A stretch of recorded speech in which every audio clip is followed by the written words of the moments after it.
안녕하세요. 루멘입니다. 2020년 한국철도시설공단 철시공 자소서 면접 가이드를 촬영하도록 하겠습니다.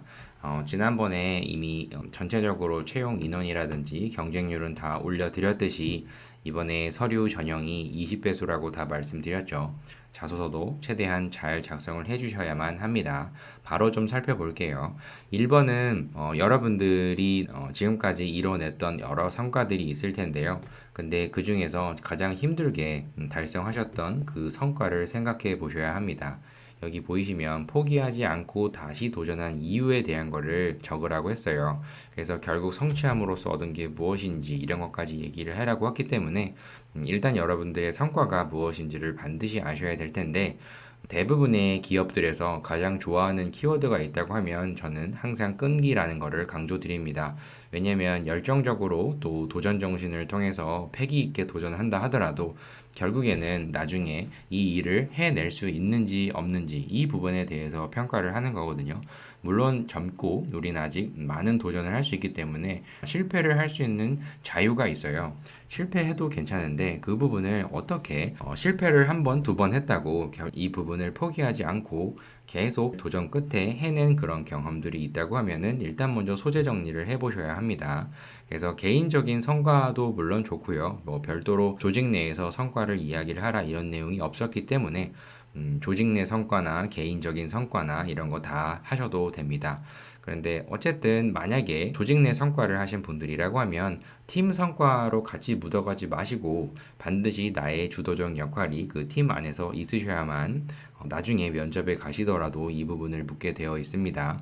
그래서 힘든 상황 속에서도 여러분들이 버틸 수 있었던 그 이유가 무엇인지 어떤 이유로 그렇게 계속 도전을 할 수가 있었는지 그런 원동력이 무엇이었는지 그리고 그렇게 하면서 누구한테도 이득이 됐는지 이런 것들을 좀 생각을 쭉 해보신 다음에 그 다음에 좀 작성을 하시는 걸 권해드려요. 그래서 무작정 문장으로만 작성하시는 분들이 계셔서 제가 최근 들어부터는 좀 이렇게 좀 나눠드리거든요. 먼저 깔끔하게 문장을 적지 마시고요. 이렇게 요 맞춰서 어떤 거다, 어떤 거다, 어떤 거다 이런 것들을 좀 생각을 먼저 해보세요. 그래서 성과 달성하셨던 곳이 개인적인 성과면 개인, 그리고 조직 내 성과라면 조직 어디, 그리고 이룬 성과, 결과가 무엇인지, 그리고 이 성과라는 거를 이루기까지 제일 큰 장애물이 뭐라고 생각하셨는지, 그리고 맨 처음에 첫 도전에 실패를 하셨을 거 아니에요. 그때 도전 당시에 마음가짐이 어땠는지, 근데 그럼에도 포기하지 않고 다시 재도전을 하고자 한 여러분들의 그 이유가 그렇게 결심한 이유가 무엇인지 그러면 두 번째 도전이라고 하면 첫 번째 도전과 두 번째 도전과의 차이점은 무엇인지 어떤 점이 보완이 됐는지 이런 부분이에요. 그래서 성과 달성을 결국엔 해냈다고 하면 이런 경험을 통해 가지고 여러분들이 깨달은 점이 무엇인지 여기까지 보통 이렇게 정리를 해보시면 되는데 이 이야기를 하는 이유가 도대체 뭔가요? 그 부분을 좀 생각하셔야 돼요. 그래서 입사 후에 내가 이 지금 얘기하는 이 끈기 있게 결국에 해낸 경험이 내가 맡을 직무에 어떻게 발휘되는지까지도 일단 감안한 내용을 쓰시고 이걸 나중에 면접 때 혹여라도 물어보게 되면 나는 어떤 의미였다라고 말씀해 주실 수 있으셔야만 합니다. 자, 그래서 1번은 이렇게 마무리하고요. 2번은 또 다시 성과예요. 창의적인 아이디어를 제시해서 만들어냈던 성과, 그리고 직면한 문제, 또 해결했던 경험, 이런 것들을 적으라고 하고 있으니까요. 실제로 여기 보시면 8시공의 인재상 보면 창조인이라고 항상 있어요. 여기 보시면 보이시죠? 끊임없이 도전하며 창조 능력을 추구한다 되어 있기 때문에 1번에서는 끈기에 대한 부분 계속 도전하는 것을 원했고 또다시 2번에서는 이런 창의적인 아이디어, 뭔가를 만들어내는 그 아이디어 성과 이런 부분을 좀 중요시 하다 보니까 이 창조인에 대한 부분을 2번에서 묻고 있어요. 그래서 업무나 이런 것들을 하다 보면 여러 가지 돌발 상황이라든지 그런 위기 상황이 분명히 발생할 거거든요.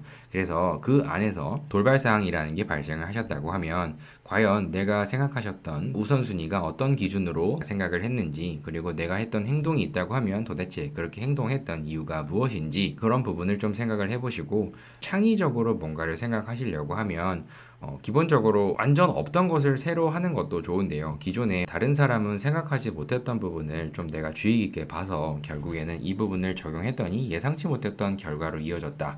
이런 경험이 있으시면 됩니다. 특히 제가 최근에 면접 코칭을 하면서 들었던 이야기이기도 하고요. 과거에 아르바이트 시절에 사장님이 너무 장사가 안 돼서 힘들어 하셨는데 본인이 디저트에 대한 부분을 최대한 좀 이쁘게 만들어 보겠다 해서 SNS에 올렸더니 정말 맛집으로 소문나서 사람들이 줄 서 있던 이런 사례가 있는 분이 계셨어요.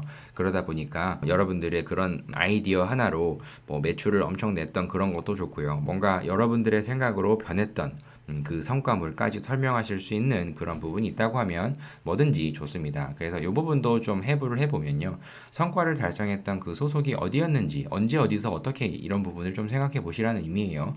그래서 내가 결국에 이뤄낸 성과가 뭐라고 생각하는지, 그 성과를 이뤄낼 수 있었던 그 내 아이디어는 무엇이고, 그리고 그렇게 생각하셨던 아이디어 제시를 했던 근거는 무엇인지, 내가 뭔가 아이디어를 제시를 했다면 내 경험 기반으로 이야기를 한 것인지, 아니면 주변의 상권을 좀 분석을 해서 뭔가 나은 그런 거를 제시를 해서 했는지, 뭐 여러 가지들의 상황이 있을 수 있잖아요.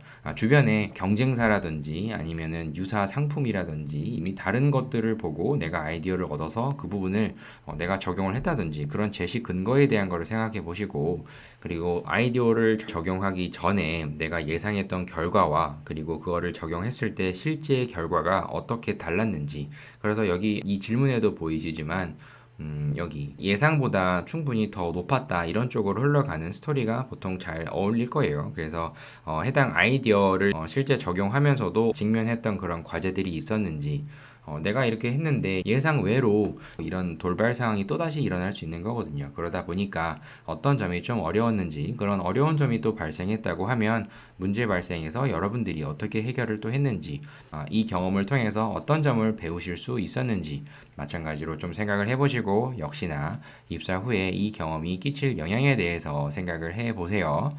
그리고 세 번째예요.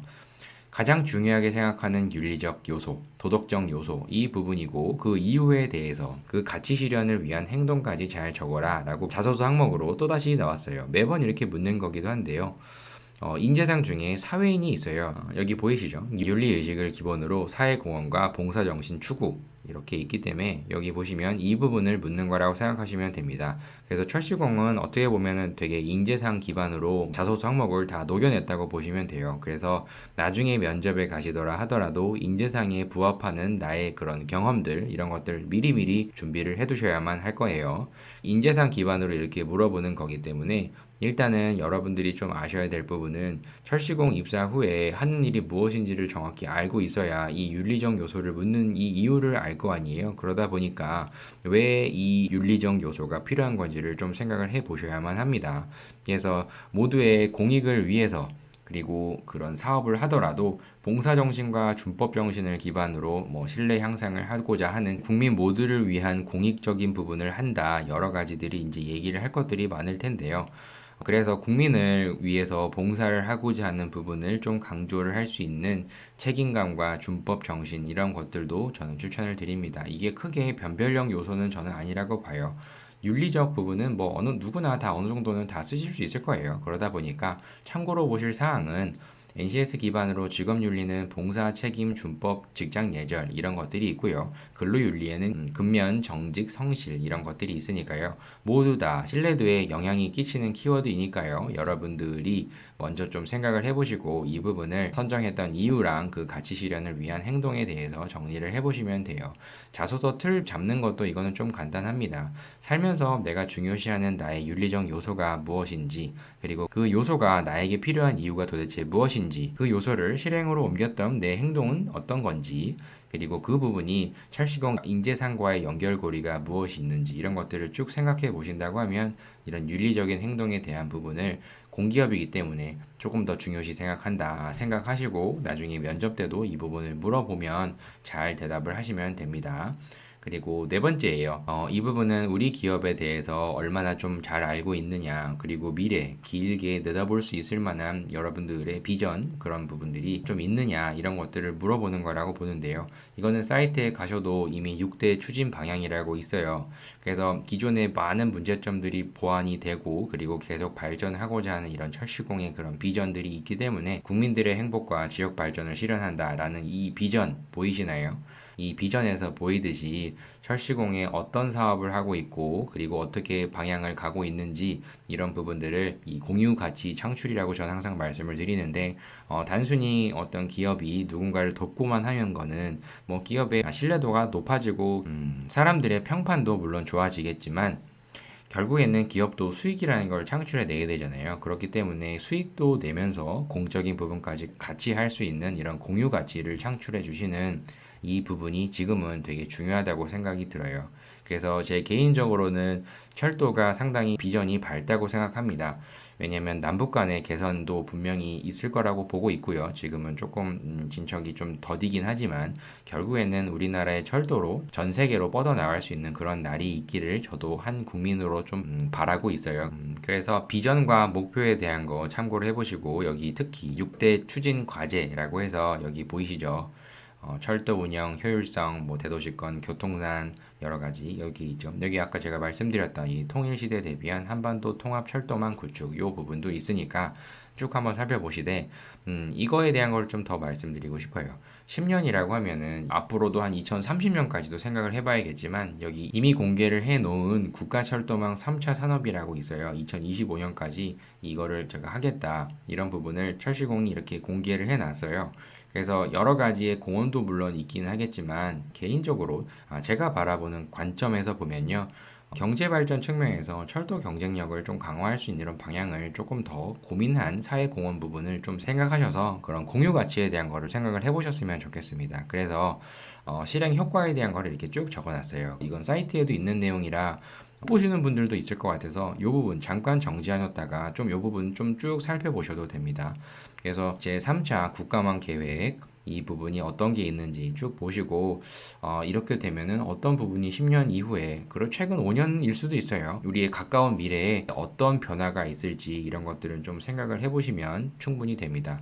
결국에는 전국이 다 하루에 다 왔다 갔다 할 수 있을 만한 그런 날이 언젠가는 올 거라고 생각이 듭니다. 그래서 이런 부분도 있고 그리고 실제로 이렇게 국가 철도망 구축 계획이라고 해서 지금 이미 지금 실행하고 있는 이런 지도도 있어요. 그러다 보니까 좀 쭉 한번 참고로 보시면 됩니다. 그래서 이렇게 다 지금 있어서 추가 검토 사업이라고 이렇게 쭉 다 이런 것도 나와 있어요. 한번 살펴보세요. 결국에는 다 전국이 철도망으로 빠르게 왔다 갔다 할 수 있을 만한 그런 날이 최종적으로는 저는 올 거라고 봅니다. 지금보다 더 빠르게요.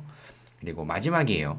제일 저는 중요하다고 봐요. 이 부분이. 결국에는 이게 첫 번째로 있어야 될 항목인데 왜 5번에 있는지는 사실 좀 모르겠어요. 결국에 여러분들이 지원하고자 하는 그 직무에 어떤 전문성을 발휘를 할 수 있을지 그 역량, 지금 가지고 있는 여러분들의 경쟁력이 무엇인지 그리고 결국에 여러분들이 나타낼 수 있는 그 전문성으로 입사 후에 어떤 기여를 할 수 있는지를 구체적으로 적어라 라는 부분이기 때문에 결국에는 이 항목 하나만 물어봐도 여러분들이 합격할 수가 있는지 아닌지 다 드러날 수 있는 내용이에요. 그래서 여기도 적어 드렸듯이 여러분들의 경쟁력 그리고 구체적인 입사 후 기여도까지 최대한 잘 생각을 해보셔야만 합니다. 그래서 현재 내가 지금 전문적인 부분이 무엇이 있는지 인재상 보면은 결국엔 또 전문인이라는 게 나와 있어요. 또 그 부분을 좀 활용한 거라고 저는 보거든요. 그래서 여러분들의 전문성 그것은 무엇인지 그리고 그 전문성을 가지고 어떻게 활용이 가능한 건지 그리고 내가 얻을 수 있는 그런 이득과 철시공이 얻는 이득은 각각 무엇인지에 대한 것을 구분해서 생각을 해보셔서 그 상생의 관점에서 생각을 해보셔야 합니다. 그리고 특히 기업의 입장에서 누군가를 지금 뽑는 거기 때문에 기업에서 나를 뽑았을 때 어떤 기대 효과가 예상되는지 그런 발전적인 측면으로 좀 생각을 해보시고 마무리를 하신다고 하면 이 500자 이내에 적는 거는 그렇게 어렵지가 않을 거예요. 그래서 이 부분은 오히려 면접에 갔었을 때 조금 더 먼저 살펴보고 면접관 분들이 물어볼 수 있을 만한 그런 사항이라고 생각하시고 최대한 이 부분을 미리 글로 적는다라고 생각해 주세요. 나중에 여러분들의 음성으로 또 태도적인 면으로 조금 더 설득을 하실 수 있는 그런 기회가 면접에서 있었으면 좋겠습니다.